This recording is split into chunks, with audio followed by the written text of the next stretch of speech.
अभी कुछ दिन पूर्व पुरी के शंकराचार्य स्वामी निश्चलानंद सरस्वती जी के प्रयागस्थ शिविर में किसी व्यक्ति ने एक प्रश्न किया था, मृच्छराज कौन है, उसकी वास्तविकता क्या है। इस विषय में सार्वजनिक रूप से उस व्यक्ति ने जिज्ञासा व्यक्त की थी और पुरी के शंकराचार्य जी ने लगभग 5 मिनट तक उस व्यक्ति के प्रश्न का समाधान किया, किंतु उसमें प्रारंभिक जो 1 मिनट है वह सभी लोग समझ सकते हैं और उसके आगे का अंश वही लोग समझ सकते हैं जो कुछ आध्यात्मिक चित्तवृत्ति वाले हैं या इन विषयों में कुछ विशेष गति रखते हैं।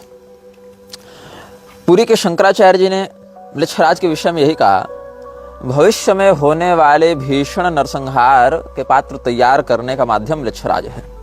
पुरी के शंकराचार्य जी के बहुत से शिष्य कथित रूप से जो उनके अभियानों का समर्थन करते हैं, मेरा तिरस्कार करने या मेरा उपहास करने की दुर्वृत्ति को प्रदर्शित करते हुए मृच्छराज वाले विषय में हमारा बहुत उपहास करते रहे हैं। किंतु पुरी के शंकराचार्य जी का यह कथन कि मृच्छराज भविष्य में होने वाले नरसंहार, भीषण नरसंहार का पात्र तैयार करने का माध्यम है और प्रजापति के द्वारा भेजा गया है। यहाँ प्रजापति शब्द से दक्ष प्रजापति का अर्थ नहीं लेना चाहिए, ब्रह्मा जी के लिए प्रजापति शब्द का प्रयोग यहाँ पर किया गया है, जिसको आगे इन्होंने व्यक्त भी किया। तो इस प्रकार के कथन से पुरी के शंकराचार्य के शिष्य ये नहीं कहते, वो तो जय गुरुदेव और जगत गुरु की जय और सब अपने चापलूसी में लगे रहते हैं, लेकिन ये नहीं कहते कि इस विषय में सबसे मुखर होकर निर्भयता पूर्वक निग्रहाचार्य ही सार्वजनिक रूप से विषयों को स्पष्ट कर रहे हैं। वहां ये बात नहीं कहेंगे, क्योंकि उनका उद्देश्य धर्म सिद्धांत की रक्षा करना नहीं है, उनका उद्देश्य सनातन धर्म के शत्रुओं से धर्म की रक्षा करना नहीं है। उनका उद्देश्य एक व्यक्ति विशेष के सर्वविध कृत्यों का विरोध करना और अन्य के सर्वविध कृत्यों का समर्थन करना है। चाहे दोनों विषय में दोनों व्यक्ति एकमत भी क्यों न हो जाए, लेकिन उसमें एकमत होने के बाद भी एक का विरोध ही किया जाएगा, दूसरे का समर्थन ही किया जाएगा। ऐसी दुर्वृत्ति इन लोगों के मन में है। अब पुरी के शंकराचार्य जी ने जो कहा कि ब्रह्मा जी की योजनाओं का वह क्रियान्वयन करेगा या ब्रह्मा जी के द्वारा भेजा गया है मृच्छराज को, तो इसके पीछे जो एक पंक्ति का रहस्य है उसको समझना कठिन है। और पुरी के शंकराचार्य जी के इस वक्तव्य से ठीक 1 दिन पहले हमने एक वीडियो रिकॉर्ड किया था जो 7वें अनुभाग के रूप में प्रकाशित भी है इस श्रृंखला में।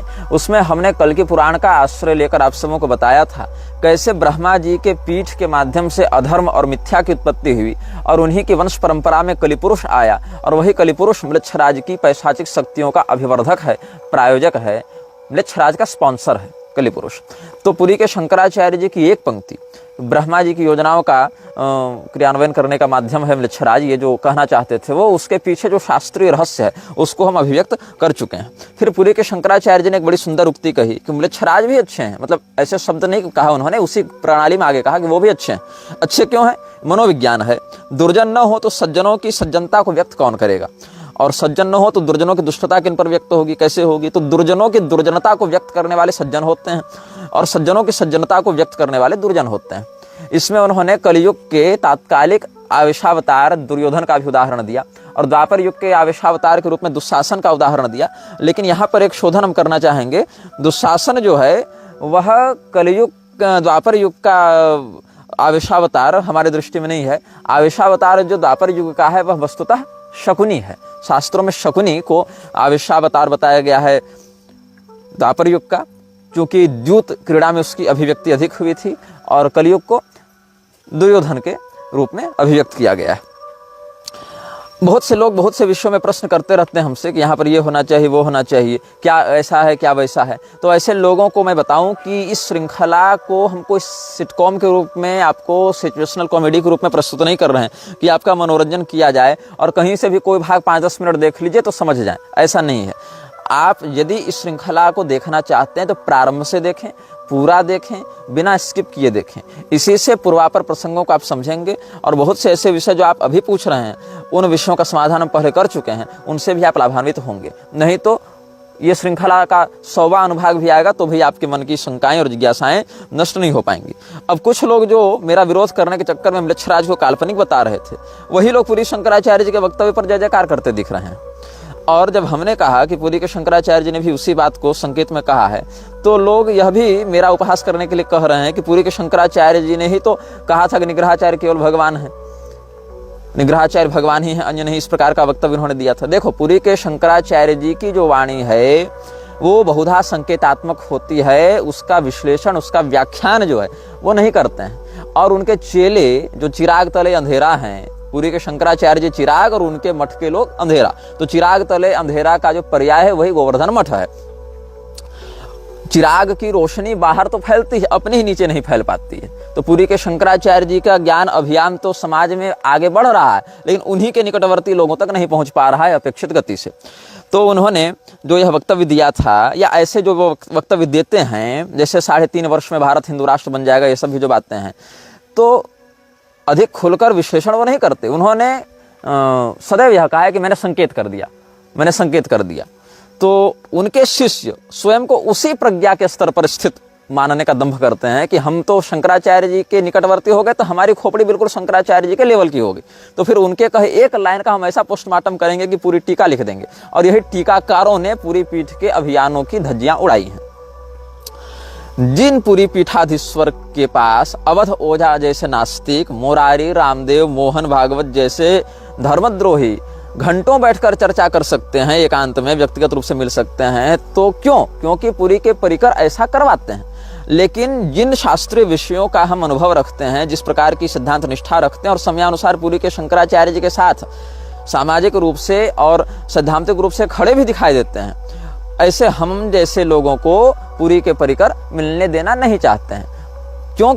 उनको हृदय में असुरक्षा का भाव कहीं न कहीं अवश्य मिलता है। तो अभी जो पुरी के शंकराचार्य जी के कथन है, उनका दुरुपयोग कैसे किया जाता है और पुरी के शंकराचार्य जी के वचनों का गलत विश्लेषण करके लोगों को भ्रमित कैसे किया जाता है, इसके विषय में आपको बहुत सुंदर उदाहरण यूट्यूब पे मिल जाएगा। एक चैनल आज हमें देखने को मिला जिसका नाम है अच्युतानंद वाणी, और अच्युतानंद वाणी नाम के चैनल पर पुरी शंकराचार्य जी के कथनों को तोड़ मरोड़ कर, कल की अवतार हो चुका है ऐसा सिद्ध किया जा रहा है, कल की आ चुके हैं, सतयुग आने वाला है ऐसा कहा जा रहा है, और पुरी के परिकर सोए हुए हैं, पुरी शंकराचार्य के चेले सोए हुए हैं, वो खंडन नहीं कर रहे इन बातों का। जबकि अच्युतानंद वाणी वाले चैनल ने पुरी के शंकराचार्य जी के वचनों को तोड़ मरोड़ कर, काट कर, आधे अधूरे असंदर्भित रूप में प्रस्तुत करके भविष्य मालिका में लिखी हुई बातों के ऊपर पुरी के शंकराचार्य जी के वचन कैसे फिट बैठते हैं ऐसा दिखाने का प्रयास किया है।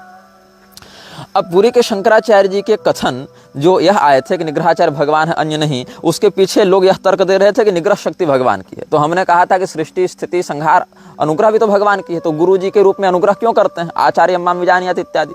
तो पहले लोगों ने कहा कि निग्रह संप्रदाय ही काल्पनिक है, बाद में हमने प्रमाण दिया तो निग्रह संप्रदाय को मान लिया। फिर कहा कि निग्रहेश्वरी देवी काल्पनिक है, हमने उनका भी प्रमाण दिया षष्ठी निग्रह कारिका इत्यादि वचनों से, तो वहां देवी को भी मान लिया। लेकिन फिर कहा कि नहीं, हम निग्रहाचार्य के रूप में तुम्हें नहीं मानते। लेकिन यही बात है कि लोग तो शक्ति संगम तंत्र को भी अप्रामाणिक मान रहे थे। लेकिन जो पंडित गोपीनाथ कविराज जैसे विद्वानों के वचनों से हमने दिया कथन, और यहाँ तक कि शांकर परंपरा में ही जो निगमागम सम्मत परंपरा के बड़े अनुभवी और भास्करवत जो आचार्य रहे भास्कर राय भारती जी, उन्होंने जब आदि शंकराचार्य जी की स्तुति की है अपने ग्रंथों में, तो वहां क्या लिखा? मैं उन आदि शंकराचार्य जी का यशोगान करता हूं, उनको नमन करता हूं, जिनका वर्णन बृहत शक्ति संगम तंत्र में वर्णित है।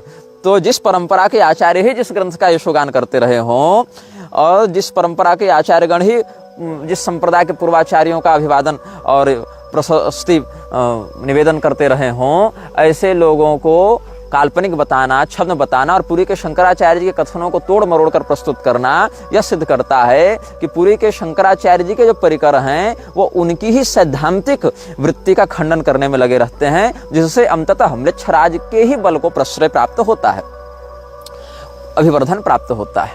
यही कारण है कि लोगों ने यह प्रश्न नहीं किया कि श्री भागवतानंद गुरु नाम का एक व्यक्ति स्वयं को निग्रह संप्रदाय के अंतर्गत अभिषिक्त निग्रहाचार्य बताता है, उसके विषय में क्या कहना है, यह प्रश्न नहीं किया। केवल इतना प्रश्न किया कि निग्रहाचार्य कौन होते हैं, तो और कह दिया गया शंकराचार्य जी के द्वारा कि भाई निग्रह शक्ति भगवान की, तो भगवान निग्रहाचार्य। अब बस इसी एक पंक्ति का अनर्थ करते हुए लोगों ने उस पंक्ति का कैसा प्रयोग किया ताकि मुझे नीचा दिखाया जा सके, मुझे अप्रामाणिक दिखाया जा सके। लेकिन वही लोग म्लेच्छराज के विषय में निग्रहाचार्य ने इतना खुलकर सामने आकर वार्तालाप किया, इस विषय में हमें श्रेय नहीं देना चाहते, क्योंकि इससे विखंडन उत्पन्न हो जाएगा उनके विद्वेष में। ऐसे ही एक संदिग्ध चरित्र वाली एक स्त्री हमारे विषय में भ्रामक प्रचार प्रसार करती रहती है। उसके कुछ फेसबुकी दलाल भी अफवाह उड़ाने में लगे रहते हैं। उसको लगता है कि सब जानती है। तो भगवती कामाख्या की भी वाम मार्गी परंपरा के कारण निंदा की, लेकिन मैं तो दक्षिण मार्गी हूँ। हालांकि मैं वाम मार्गी शास्त्रीय परंपरा का भी निंदक नहीं हूँ, लेकिन उसको निंदा करनी ही करते रहती है। और अनधिकारिणी होकर भी वेद का व्याख्यान करती रहती है। अपने वास्तविक परिचय को सार्वजनिक करने में भयभीत रहती है और कहती है कि भाई निग्रहाचार्य जो बता रहा है वो तो ये सब इस यहूदी ईसाई इस्लाम मत में मिलता है। तो जिस मत में जिस पैशाचिक शक्ति का जैसा वर्णन प्राप्त होगा वैसा ही न बताएंगे बालिके। तुम्हारे कह देने से हम उसको अपने प्रारूप में ढालकर तो नहीं बताएंगे। जिस मत के पिशाचों का जिस प्रकार से व्यवहार पैशाचिक सभ्यताओं में किया जाएगा वैसा ही उनका आख्यान व्याख्यान भी किया जाएगा। और निग्रहाचार्य केवल भगवान है, इस विषय में जब हमने वक्तव्य निर्गत किया था, आपत्ति पत्र भी निर्गत किया था, तो पूरी के शंकराचार्य जी तक उसको पहुंचने भी नहीं दिया गया, ताकि कहीं शंकराचार्य जी उसको पढ़ने के बाद शास्त्रीय सिद्धांतों को देखने के बाद हमारे समर्थन में वक्तव्य न दे दे और इन लोगों की पोल न खुल जाए। तो पूरी मठ को अपने नियंत्रण में लेने की पूरी तैयारी की जा चुकी है। उनके जो निजी परिकर हैं वो अपने परिजनों के साथ विरक्त दीक्षा लेने के बाद भी पूर्वाश्रम के परिजनों के साथ मिलकर धनुगाही में लगे रहते हैं। और बारूद के ढेर पर बैठे पुरी के शंकराचार्य जी इन परिकरों के ममत्व से भी बाहर नहीं निकल पा रहे हैं।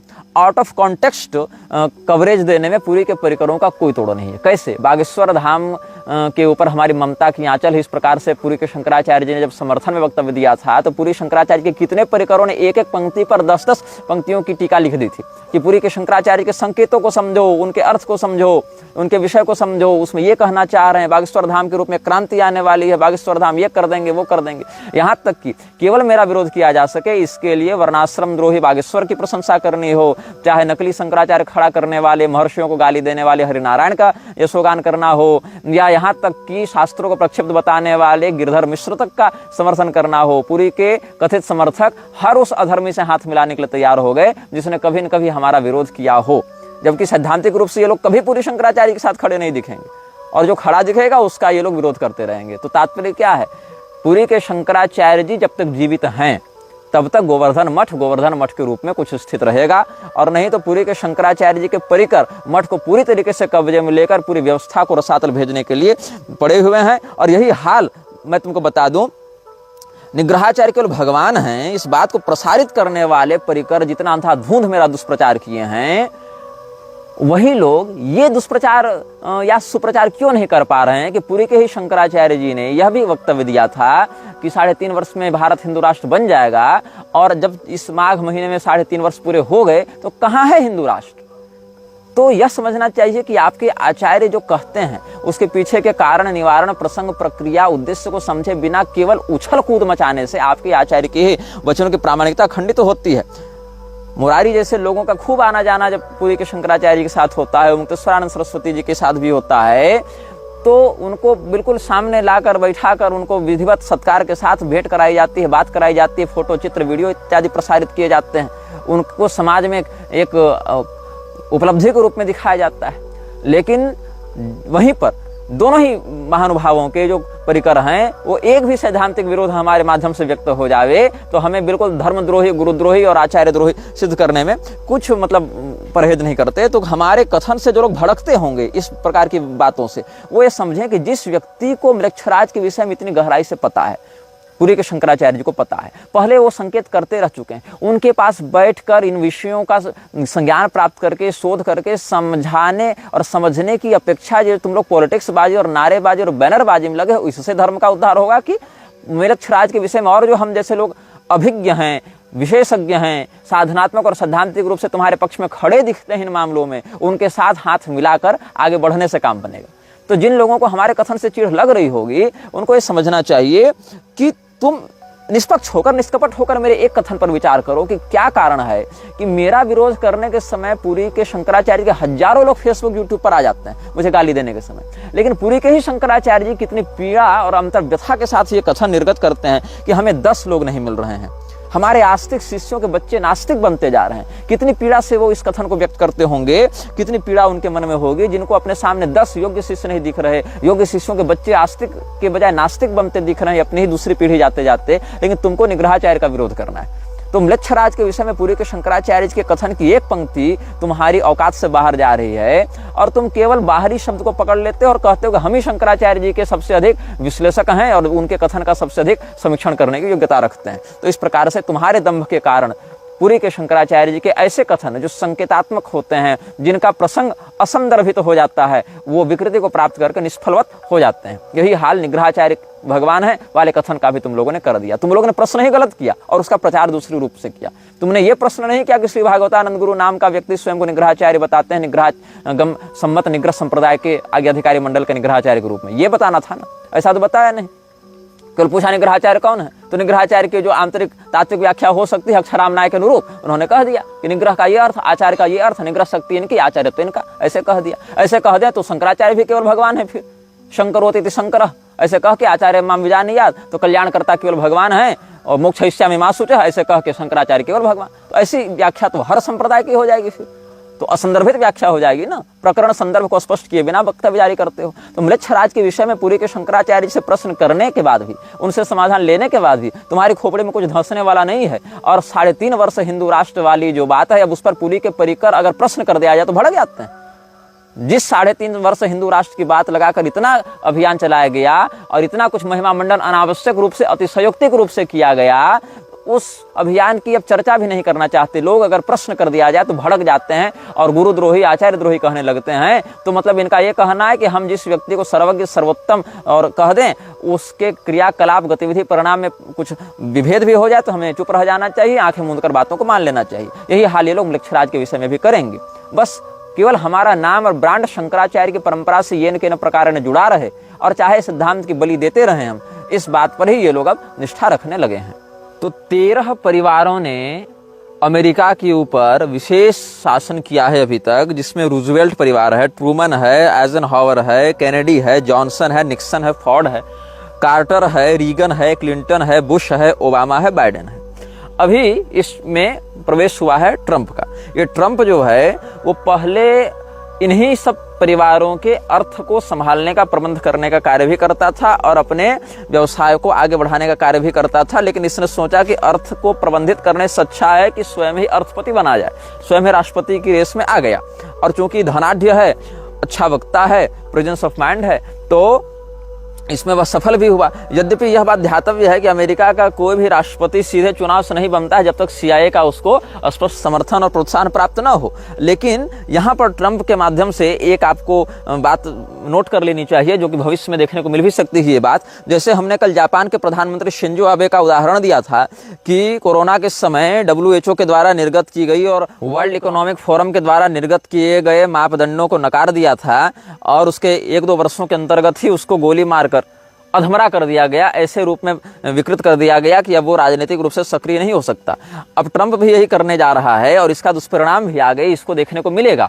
कुछ तो पहले भी मिल चुका है इसको पिछली सत्ता जाने के समय में, और कुछ अब भी आगे मिलेगा देखने में, जब अत्युत्साह में इसने अभी एक निर्णय लिया है कि अमेरिका में बस 2 ही जेंडर होंगे, मेल और फीमेल, और बाकी जो 365 जेंडर तुम बना के घूम रहे हो उसको नकारा जाएगा। उसके लिए जो आंदोलन लोग कर रहे हैं उनको दंडित किया जाएगा। ऐसा भी एक परिसंकल्प ट्रंप की सरकार चलाने वाली है, जिसकी दबी चुपी और कुछ सार्वजनिक सूचनाएं भी प्राप्त हो रही हैं। और ये बिल्कुल ही म्लेच्छराज के अभियान में एक सीधा साधा विरोध आप समझ सकते हैं और इसका दुष्परिणाम भी भोगना पड़ेगा। हो सकता है इसके पीछे कुछ और चाल हो, लेकिन वर्तमान परिप्रेक्ष्य में यही देखने को मिल रहा है। दूसरी बात, वर्ल्ड हेल्थ ऑर्गेनाइजेशन WHO से अमेरिका बाहर हो रहा है, जबकि WHO का सबसे बड़ा स्पॉन्सर, सबसे बड़ा फंड रेजर अमेरिका ही रहा है। तो UN में भी आप देख लें तो हथियार या इस प्रकार के वैक्सीन्स और मेडिकल फार्मा इत्यादि के दृष्टिकोण से अमेरिका का बहुत बड़ा हाथ रहा है और कहीं ना कहीं एक प्रकार से एक तरफा नियंत्रण भी रहा है इन विषयों में। लेकिन WHO के आधिकारिक गठबंधन से अमेरिका बाहर जाने की तैयारी कर रहा है। जैसे ब्रेग्जिट में ब्रिटेन यूरो नेशंस से बाहर हो गया था, यूरोपियन संघ से बाहर हो गया था, और उसके बाद जैसे ही ब्रिटेन बाहर हुआ है ब्रेग्जिट के माध्यम से, वैसे ही वहां पर मुसलमानों की तेजी से बढ़ती आबादी, राजनीति में उनका हस्तक्षेप, ब्रिटेन की गिरती अर्थव्यवस्था और ब्रिटेन की वैश्विक साख में कलंक लगना, ये सब प्रारंभ हो गया है। और एक गुरुंड सभ्यता के रूप में ब्रिटेन अपने अपकर्ष की ओर बढ़ रहा है इतनी तेजी से कि वहां संसद भवन को मैरिज हॉल के रूप में किराए पर देने तक का निर्णय लिया जा चुका है। तो जो लोग सत्ता का सुख पाना चाहते हैं वो म्लेच्छराज के द्वारा तय किए गए मापदंड के स्पष्ट विरोध में नहीं जा सकते। थोड़े बहुत आमूलचूल परिवर्तन अस्थायी रूप से भले कर दें, लेकिन बिल्कुल वो मुख्य अवधारणा के विरुद्ध नहीं जा सकते हैं। और ट्रंप अभी यही गलती करने जा रहा है। आप इस बात को नोट कर लेंगे, निकटतम भविष्य में ट्रंप के जीवन में इसका दुष्परिणाम स्पष्ट रूप से देखने को मिलेगा। जब WHO से बाहर जाने के कारण या तो उसके ऊपर असॉल्ट होगा, जो कि पहले भी एक दो बार प्रयास किया जा चुका है प्रायोजित रूप से, और साथ ही साथ अन्य प्रकार की आपदाएं भी उसके ऊपर आएंगी। हम आज बात करेंगे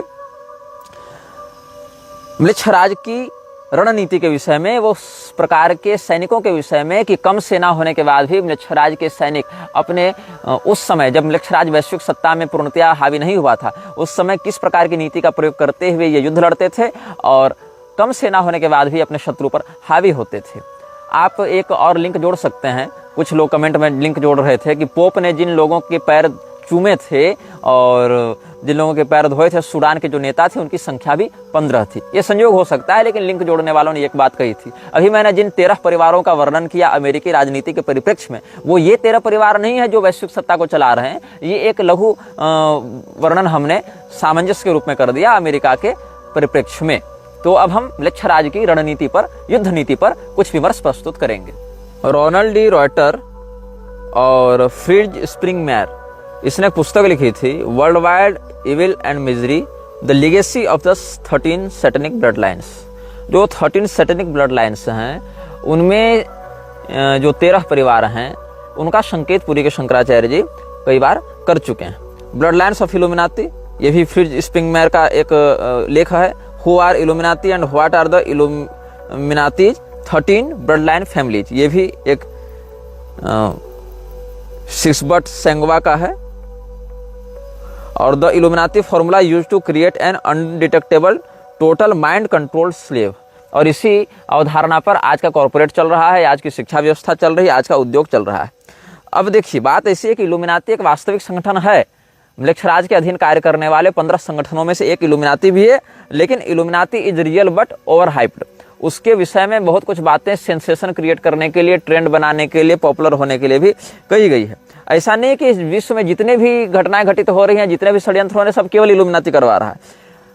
इल्यूमिनाती जो है, उसके अतिरिक्त उसके समानांतर चलने वाली और भी बहुत सी वैश्विक गुप्त संस्थाएं हैं जो इल्यूमिनाती के सहयोग से कार्य करती हैं या इल्यूमिनाती के विरोध में कार्य करती हैं, और प्रत्येक घटना के पीछे केवल इल्यूमिनाती है, ऐसा कहना भी एक अतिशयोक्ति है, एक अतिवादिता है। तो इल्यूमिनाती और फ्रीमेसन्स, ये 2 संगठन ऐसे हैं जो कि बहुत अधिक खुलकर अपने नाम को प्रयोग करते हैं, जो बल्कि इन्होंने तो आधिकारिक वेबसाइट तक बना रखी है अन्य की तुलना में। मतलब इन्होंने एक ऑफिशियल वेबसाइट बना रखी है, बाकायदा ये लोग खुलेआम सारा काम करते हैं। इसका एक छोटा सा उदाहरण मैं आपको और दूंगा, इनके संकेत समझना बड़ा सरल हो जाता है ताकि लोग इनकी ओर आकर्षित हों। इस्कॉन ने जो गीता छापी है, उसमें भगवान श्री कृष्ण के चित्र में आपको ये मुद्रा दिखेगी, और ये मुद्रा वो जो शैतान की प्रतिमा है, जो हमने आपको अनाम वृक्ष की, आर्द्र वृक्ष की जो भी संयुक्त प्रतिमा होगी, जो हमने आपको कल या परसों के अनुभाग में दिखाया था पहले, जो मूर्ति भी लगी हुई है सैटेनिक चर्च वालों के द्वारा, तो इस प्रकार की मुद्रा उसकी भी है।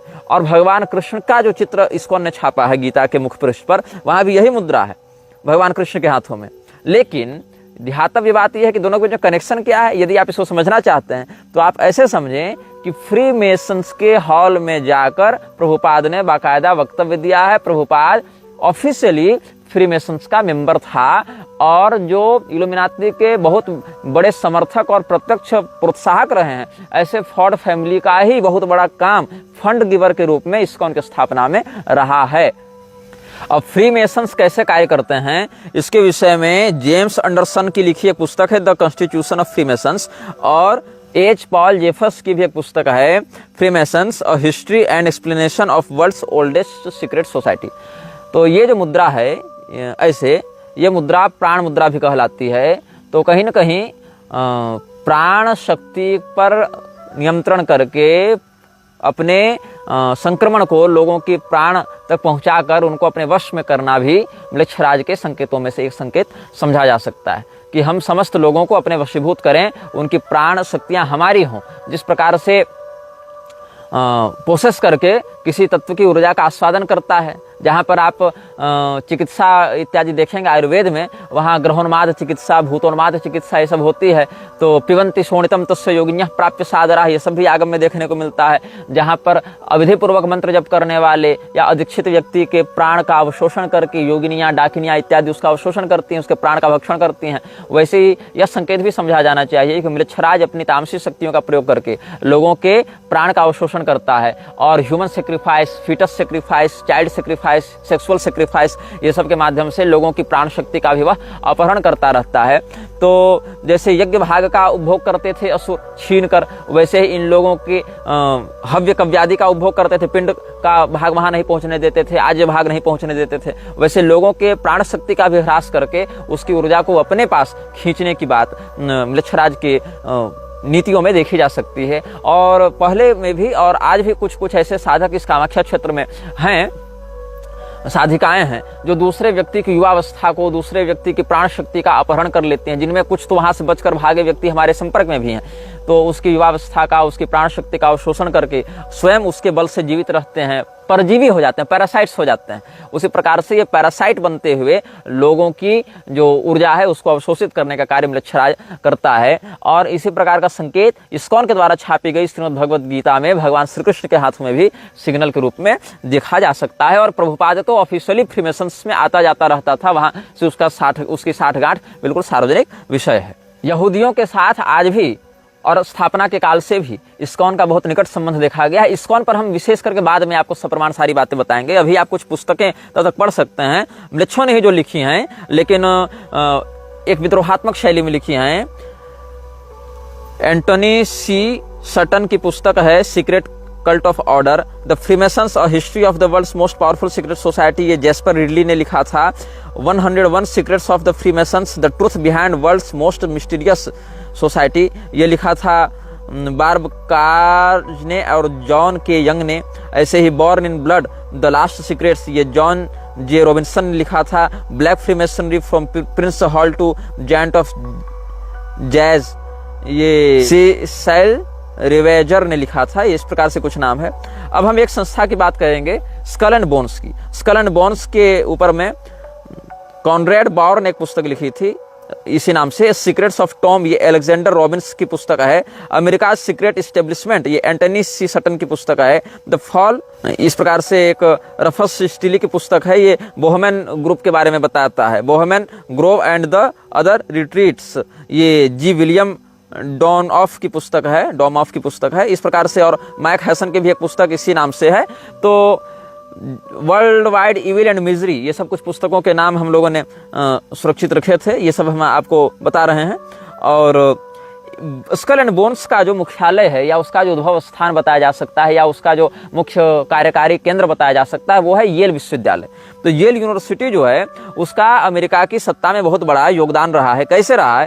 तो येल से बहुत से लोग ग्रेजुएट हुए हैं, जिसमें 5 लोग अमेरिका के राष्ट्रपति बने। एक ही विश्वविद्यालय से निकले 5 लोग अमेरिका के राष्ट्रपति बन रहे हैं। 10 लोग फाउंडिंग फादर्स थे। सुप्रीम कोर्ट के जस्टिस 19 लोग बने हैं।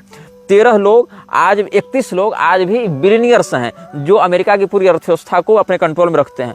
54 लोगों ने आगे जाकर अलग अलग कॉलेज की स्थापना की और प्रेसिडेंट बने। और बहुत से लोग काउंटी स्टेट लेवल पर भी अपने अपने बड़े बड़े मेंबर्स पर रहे हैं, कैबिनेट मेंबर्स रहे, गवर्नर्स रहे। मतलब आप देखें तो अमेरिका की शैक्षणिक और राजनीतिक व्यवस्था को या न्यायिक व्यवस्था को बहुत अधिक कंट्रोल करने का केंद्र है येल विश्वविद्यालय। और यह येल विश्वविद्यालय जो है, वहाँ की जो सत्ता है, कांग्रेस जिसको कहते हैं, जो वहाँ सदन है, वहाँ के हजारों हजार सदस्य दोनों के मिलाकर, और यूएस डिप्लोमेट्स, राजदूत, उसमें मैकऑथर फेलोशिप मिली है 78 लोगों को, 263 लोगों को रोडीज स्कॉलरशिप मिली है, 123 को मार्शल स्कॉलरशिप मिली है, 81 को गेट्स कैम्ब्रिज स्कॉलरशिप मिली है, 102 को गुजेनहैम फेलोशिप मिली है, 9 को मिशेल स्कॉलरशिप मिली है। ऐसे करते हुए मतलब 500,000 ऐसे लोगों को फेलोशिप मिली है जो कि येल विश्वविद्यालय से सीधे सीधे संबंध रखते हैं। और ये येल विश्वविद्यालय the home of skull and bones भी कहा जाता है। और स्कल एंड बोन्स एक बहुत ही पैशाचिक संस्था है जो मलेच्छराज के अभियान को आगे बढ़ाने में बहुत सहयोगी होती है। ऐसे ही एस्केप फ्रॉम सैटेनिक कल्ट, ये जो एक वीडियो है वो हम आपको टेरेसा के इंटरव्यू के आलोक में पहले बता चुके हैं। इसमें जो भी डाटा हम दे रहे हैं आपको वो कोई काल्पनिक डाटा नहीं है, ये सब येल विश्वविद्यालय के माध्यम से आधिकारिक रूप से प्रकाशित किए जाते रहे हैं समयानुसार, उसकी जर्नल्स में, उसकी वेबसाइट्स में, उसके एलुमिनी मीटिंग्स में ये सब डाटा सार्वजनिक किया जाता रहा है। थोड़ा सा आप मस्तिष्क लगाएंगे, शोध करेंगे तो आप तक भी ये जानकारी बहुत सरलता से पहुंच जाएगी। पुनश्च हम इस बात को यहाँ पर स्पष्ट कर दें कि जितने भी पुस्तकों के नाम हमने बताए हैं वे सब म्लेच्छों के द्वारा ही लिखे गए हैं, क्योंकि भारतीय समाज की अपेक्षा वो लोग इस मामले में अधिक जागृत हैं, क्योंकि भारत की जनता को रुचि नहीं है इन विषयों में, वो जानना भी नहीं चाहती, पहचानना भी नहीं चाहती। वो इतने लोकल मानसिकता की हो गई है भारत की जनता कि वो अपने गांव मोहल्ले पंचायत के आगे कुछ देखना ही नहीं चाहती, सोचना ही नहीं चाहती, और सबसे बड़ी बात समझना कम चाहती है, बताना अधिक चाहती है भारत की जनता। और अपने भारतीय समाज में आप आस पड़ोस में देख लीजिए कितने लोग इन विषयों के प्रति जागरूक हैं, कितने लोग इन विषयों के विषय में जानते हैं या सोचते हैं या जानना चाहते हैं। उनको अपने गली मोहल्ला पार्षद मेयर के चुनाव से ही सोचने में फुर्सत आगे नहीं मिलती। अपने बाल बच्चों के करियर के विषय माता पिता सोच रहे हैं, उसके आगे कुछ नहीं सोचना है। बच्चे अपनी गर्लफ्रेंड बॉयफ्रेंड में बिजी हैं, उससे आगे उनको नहीं सोचना है। जो कुछ धार्मिक जगत के लोग हैं वो अपने गुरु की चापलूसी में और उसके गुरु नेता की चापलूसी में फंसे हुए हैं। नेता को ठेकेदारी से मिलने वाले कमीशन से फुर्सत नहीं है। तो मतलब इन विषयों पर चिंतन करने का जो वेग होना चाहिए भारतीय समाज में वो नहीं है, और जो कुछ लोग इस प्रकार का चिंतन कर पाते हैं उनकी बात को काल्पनिक बोलकर नकारात्मक रूप से डेमोनाइज किया जाता है और उनकी बात विशेष रूप से पहुंच नहीं पाती। और बहुत सारे लोग जो बोल रहे हैं पॉडकास्ट इत्यादि में वो ऐसे प्रकार से इसको ग्लोरीफाई करते हैं या फिर इतनी काल्पनिक और मनगढ़ंत बातें बता देते हैं जो कि और छोर कुछ होता नहीं है, बस एक सेंसेशन क्रिएट करने के लिए, व्यूज पाने के लिए कुछ भी बोल देते हैं। तो ये जो हमने आपके कुछ विदेशी लेखकों के विषय में चर्चा की है, ये लेखक जो भी बातें लिख रहे हैं, मैं ये नहीं कहता कि मैं 100% उन बातों से सहमत हूँ। हाँ, 100 बातें अगर लिखी गई तो 70 बातें उसमें सही हैं, तथ्यात्मक हैं, और 30 बातें ऐसी हैं जो उस व्यक्ति ने अपनी मानसिक स्तर के आधार पर अनुभव की और संकेतों के आधार पर कुछ लिखा। लेकिन 100% हम उनसे भी सहमत नहीं हैं, क्योंकि हम जो बातें कह रहे हैं वो अपने अनुभव से कह रहे हैं, अपने शोध से, अपने अध्ययन से, अपनी साधना से कह रहे हैं, अपने जीवन के अनुभवों से कह रहे हैं, अपने परिश्रम से जो हमने प्राप्त किया उससे कह रहे हैं। ऐसे उन्होंने जो कहा वो अपने स्तर पर कहा। दोनों का 100% हर बात पर सहमत होना संभव नहीं है, लेकिन एक ऐसी सत्ता है और उस सत्ता में ऐसी कुछ बातें हैं, इस विषय में लगभग 70% हमारी सहमति उन तत्वों से भी रहती है। म्लेच्छराज जब भी किसी युद्ध का उद्घोष करता था तो वो 4 बातों पर बहुत महत्वपूर्ण निरीक्षण करता था। सबसे पहली बात है नैतिक नियम।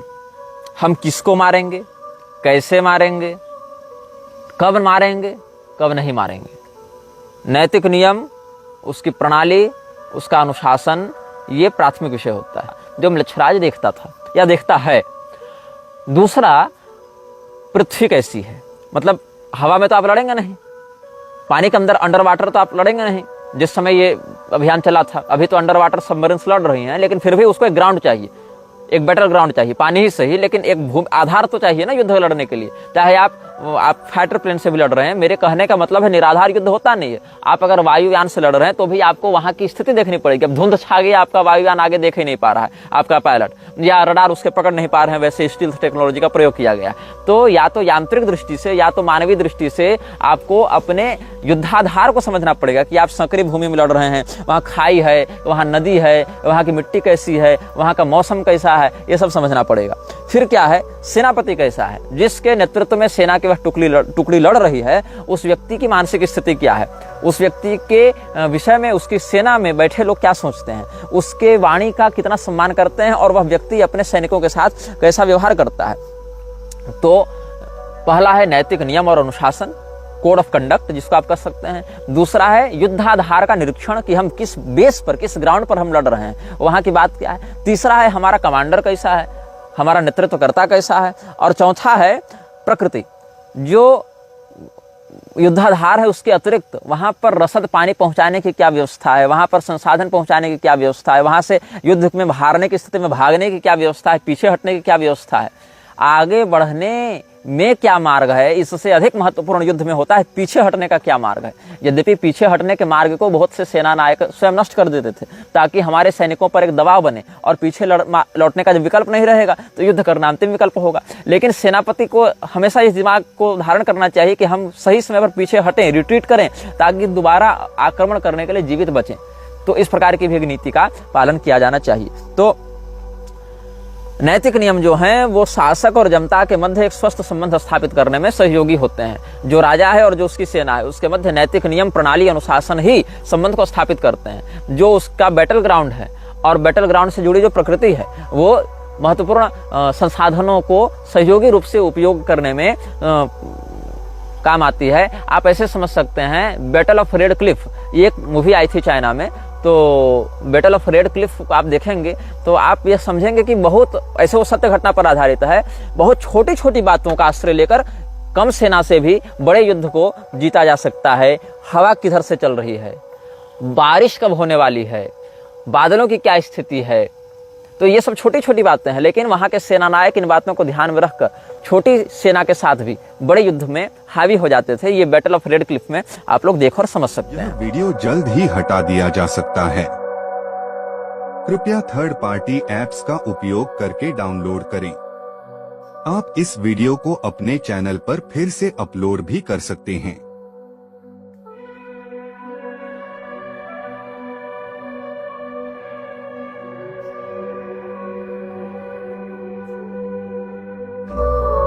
This video may get deleted soon. Please download using third-party apps. You may also re-upload this video on your channels. Thank you.